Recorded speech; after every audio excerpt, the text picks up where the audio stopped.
मिले मान पंजाबी नूं जग अंदर, मुढ़ो आशिक मैं इस अमंगदा हाँ। पंजाबी माँ बोली नूं दुनिया भर विच फैलाउण वाला ते अहद करने वाला कि पंजाबी दुनिया भर दे विच चमके। पंजाबी माँ बोली का सच्चा सबूत पंजाबी लेखक मंच वैनकूवर के मुख अहुदेदार ते वधिया राजनीतिक ते आर्थिक संबंधां बारे लेख लिखण वाले, पंजाबी सभ्याचार के पसार बारे ते आज़ादी के 100 वरे किताब लिखण वाले, जिन्हां बारे बहुत कुछ कहना शायद सूरज नूं दीवा दिखाउण वाली गल होवेगी। ते मेरी मुराद है सुखवंत हुंदल जी तो प्लीज़ वो मंच ते आउण ते इन्हां दी कविता बारे कुछ शब्द कहण। सुखवंत हुंदल जी।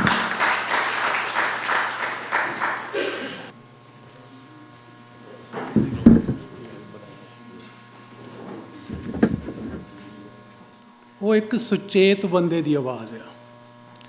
यह जी इन्हां दी कवितावां दे विच जिहड़ा पंजाबी बंदा जो कुछ अजकल अनुभव कर रहा उन्होंने उस तरह उन्होंने अपन कवितावां दे विच दोहरी बार इदां पेश नहीं करते, पर यह उन्हां अनुभवों के उत्ते जिस किस्म के जिहड़ियां ताकतां जिस किस्म का आले दुआले उहदे वापर रहा उन्हां दे उत्ते सवाल करदा है। उन्हां बारे एक बड़े सुचेत आदमी वांग उन्हां बारे गल करदा है। इन्हां दीयां बहुतियां कवितावां जिवें धर्म बारे गल करदियां, क्योंकि अजकल जिहड़ा पंजाबी बंदा आ वो धर्म दे नाल बहुत ज़्यादा वाह पै रहा। उहदे ते इस तरह लगदी है आले दुआलेओं बहुत बाछड़ हो रही है वक्रे वक्रे किस्म के धर्म। सो उहदे बारे बहुत सारे दोस्त पहलां गल कर चुके, तो इस करके मैं उहदे बारे गल नहीं करनी। मैं सिर्फ इन्हां दीयां 2 कवितावां बारे गल करनी आ। एक जिहड़ी सरदारी जिहड़ी मेरे ख्याल वो जिहड़ी ये गल कर रहे जिहड़ा कल्ला धर्म नहीं, एक जिहड़ी होर पंजाबी बंदे दे जिहड़ा बंदा जिहड़ा जी रहा वो हैगा जिहड़ा असीं अपने जगीरू सभ्याचार दा भार चक्की फिरदे हां। जे तुसीं सरदारी कविता उदां पढ़ो तो बड़ी इस तरह लगदी आ भी ये खास करके उस बंदे दी जिहड़ा इमीग्रेट आ गया इत्थे, जे उत्थे जां तो वह थोड़ी बहुती सरदारी सी जां एक वहम जिहा सी सरदारी का, जे उत्थे आप किरत नहीं सी कीती। वो एक सरदारी का जिहड़ा एक वहम जिहड़े उहदे मन दे विच वो जिहड़ा एक जगीरू सभ्याचार ने सरदारी का वहम आ वो किस तरह पंजाबी बंदे नूं ब्लाइंड कीता आ। जे उहदा जिहड़ा इत्थे दा अनुभव आ जिहड़ा इत्थे वो जींदा आ जो कुछ वो करदा आ वो जिहड़ा सरदारी का वहम आ वो उन्होंने बिल्कुल देखण नहीं दिंदा। उन्होंने अपनी जिहड़ी किरत दी उहदी लुੱਟ हो रही आ वो नहीं उन्होंने दिखाई दिंदी। जिहड़ी वो आले दुआले जिहड़ियां ताकतां उहदे नाल जो कुछ कर रही वो बिल्कुल वो तो अन्ना आ, क्योंकि वो जिहड़ा जगीरू सभ्याचार ने उहदे मन दे उत्ते उहदियां अखां दे उत्ते एक पट्टी पाई हुआ। तो जो कुछ वो आप चाहिदा तो यह है भी जदों इत्थे आके एक काम करदा आ उहदा सारा टब्बर दौड़िया भज्या फिरदा है सर्वाइवल लई, उहनूं इस गल की समझ आ जाती भी किरत की लुੱਟ किस तरह होंदी है। तो वो इत्थे जिहड़ा किरत जां फिर जो कुछ वो आप करदा आया सी पिछे उहदी भी थोड़ी बहुती उहनूं समझ आ जानी चाहिए सी जे उहदे विच इह पट्टी ना बज्जी हुंदी। सो उहनूं बिल्कुल नहीं इस गल का पता लगता भी उहदे नाल इत्थे की हो रहा।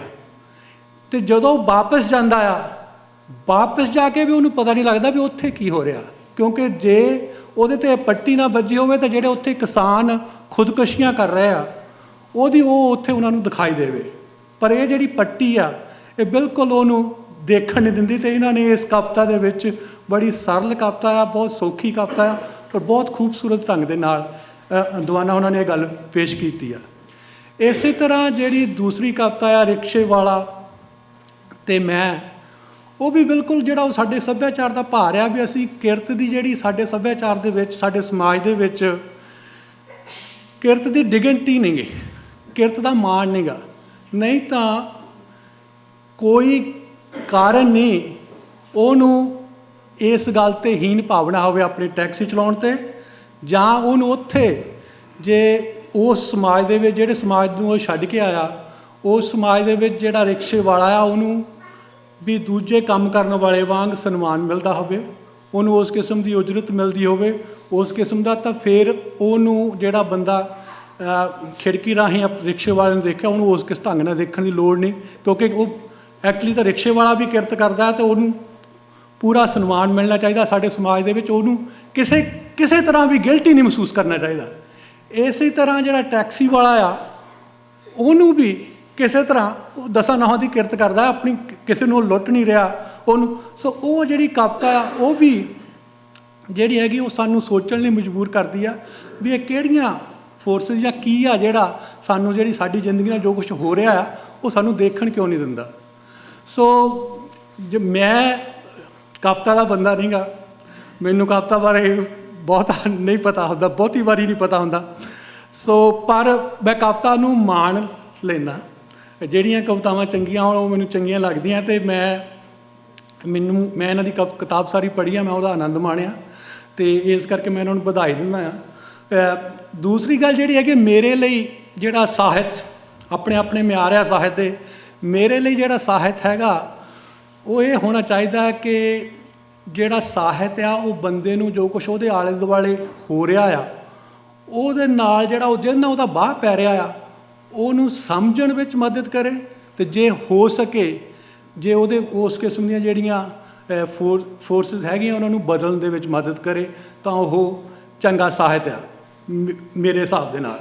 ਸੋ ਅੰਮ੍ਰਿਤ ਦੀਵਾਨਾ ਉਹਨਾਂ ਦੀ ਜਿਹੜੀਆਂ ਕਵਿਤਾਵਾਂ ਆ, ਜਿਹੜੀ ਇਹਨਾਂ ਦੀ ਕਿਤਾਬ ਆ, ਉਹ ਇਹ ਕੁਛ ਕਰਨ ਦੇ ਵਿੱਚ ਕਈ ਥਾਈਂ ਕਾਮਯਾਬ ਹੋਈ ਹੈ, ਕਈ ਥਾਈਂ ਉਸ ਯਤਨ ਦੇ ਵਿੱਚ ਆ। ਇਸ ਕਰਕੇ ਮੈਨੂੰ ਇਹ ਕਿਤਾਬ ਚੰਗੀ ਲੱਗੀ ਆ। ਬਹੁਤ ਬਹੁਤ ਵਧਾਈ।